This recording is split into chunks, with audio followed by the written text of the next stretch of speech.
Nous trouvons effectivement une espèce de tsunami, je dirais, de haine des Juifs et d'Israël, à travers l'antisionisme.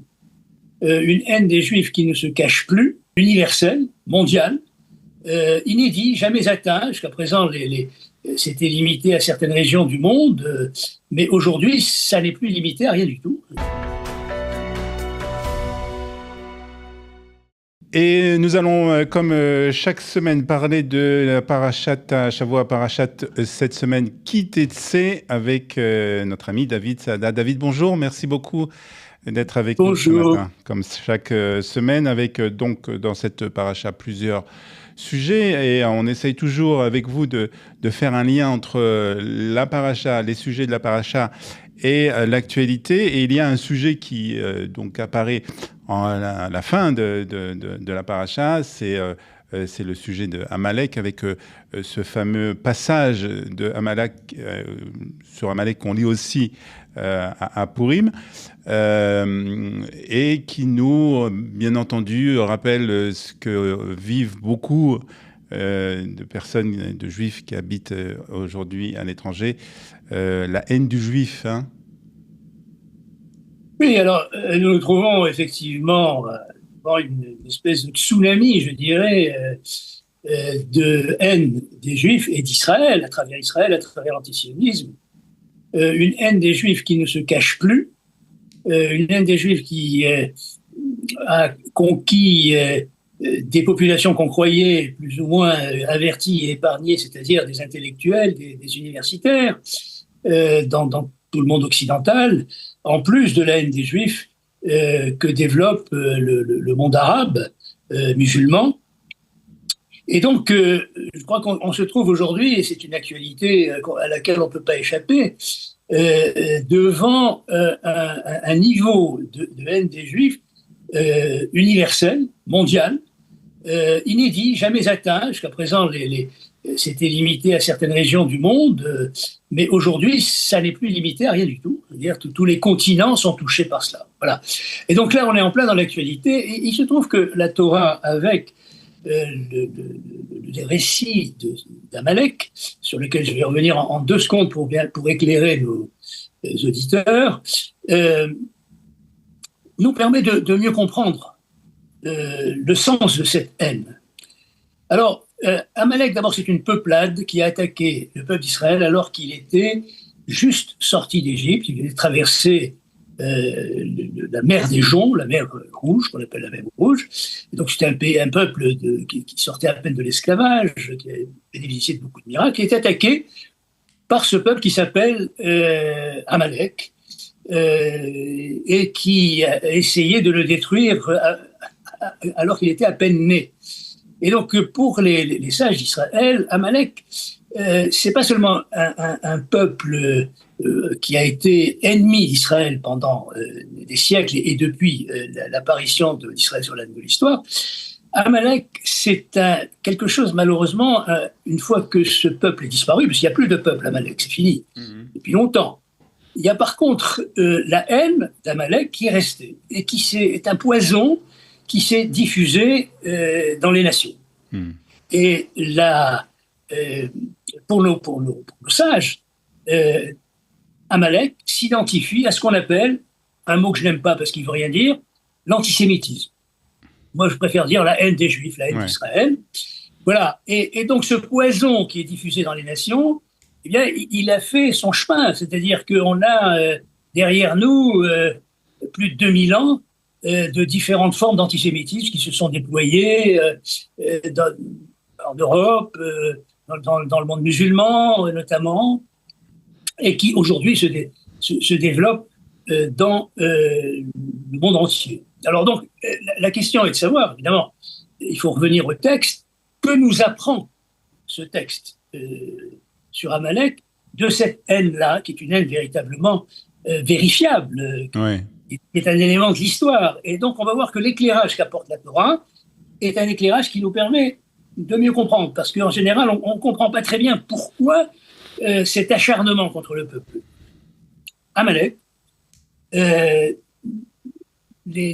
récit sur Amalek nous apprend, je dirais, pour être très bref, trois choses.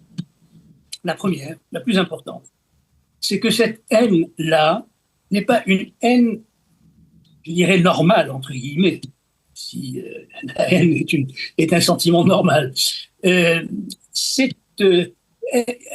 n'est fondée sur rien. Amalek a attaqué le peuple juif. Il n'y avait aucun différent. Il n'y a aucune raison. Aucune raison, voilà. C'est aucune raison raisonnable, si vous voulez, quelque chose de logique. Et aujourd'hui, on continue. D'ailleurs, l'antisémitisme repose. On ne comprend pas. Je veux dire, il faut que les antisémites inventent des choses sur le peuple juif pour justifier leur haine. En réalité, elle n'est pas fondée. C'est une haine métaphysique. Je l'appellerais une haine métaphysique, c'est-à-dire qu'elle n'est pas explicable par des données de la rationalité. Elle n'est explicable que sur le plan spirituel. D'ailleurs, je dirais, la Torah nous le dit, pas dans ce récit-là, mais dans une autre paracha, qui est la paracha Béchalach, où on parle aussi d'Amalek, et il est écrit Milhama Lachem Be'amalek, c'est-à-dire c'est une guerre de Hachem, Dieu, contre Amalek. C'est-à-dire que Amalek, en réalité, a spirituellement une orientation de négation du projet divin. Et alors qu'Israël est porteur, je dirais, de la lumière qu'il entend faire rayonner dans le monde du projet divin, d'ailleurs, tout au long de l'histoire, c'est ce qu'a fait Israël, ça a convaincu un certain nombre de nations qui ont utilisé cette lumière sans toujours bien la comprendre. Et Amalek, c'est la partie de l'humanité qui veut absolument empêcher cette lumière d'apparaître dans le monde. Et donc, je répète, la haine d'Amalek, l'antisémitisme, ce qu'on appelle l'antisémitisme, c'est le fondement. Ce que nous dit la Torah, le fondement est un fondement spirituel, métaphysique. Alors, face à ça, comment on combat justement cette haine qui est, comme vous le dites, c'est presque viscéral, cette haine viscérale contre le peuple juif. Comment on l'a combattu à l'époque de la Torah et aujourd'hui, comment on doit le combattre? Alors, il faut évidemment combattre cette haine par tous les moyens, mais ce combat n'est amené à se terminer qu'à la fin de l'histoire. C'est aussi ce que nous enseigne la Torah.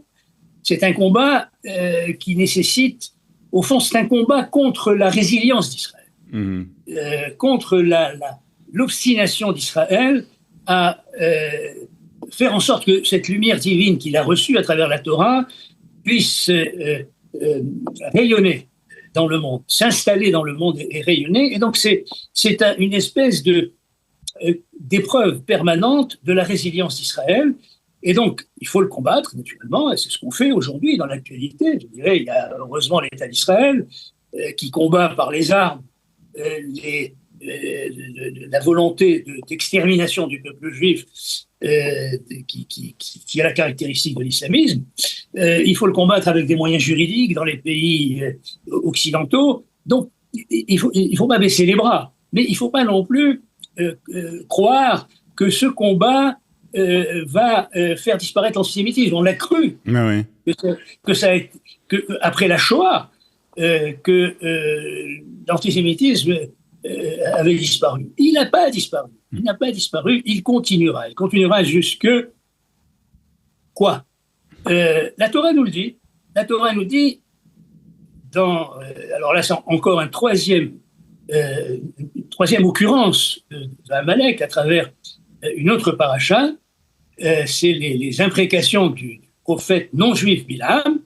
Bilam nous dit à propos d'Amalek, Acharito Aade Oved, c'est-à-dire que la fin de Amalek est une perdition. Les antisémites perdront. Ouais. Ça, nous le savons. Ça prendra du temps, par contre. Ça prendra du temps. Il viendra un moment où la défaite totale et absolue des antisémites arrivera. Acharito, Adéovet, c'est ce que nous enseigne aussi la Torah. Voilà en quelques mots, quelques éclairages de la Torah sur la haine des Juifs qui peut nous faire un peu mieux comprendre l'actualité. Pour terminer, juste une petite question aussi par rapport, on a expliqué qu'il fallait combattre bien sûr Amalek. Il y a aussi une question peut-être, je suppose qu'on en parle aussi dans la paracha, de renforcer l'identité juive justement pour faire face justement à Amalek et à ce que Amalek veut faire.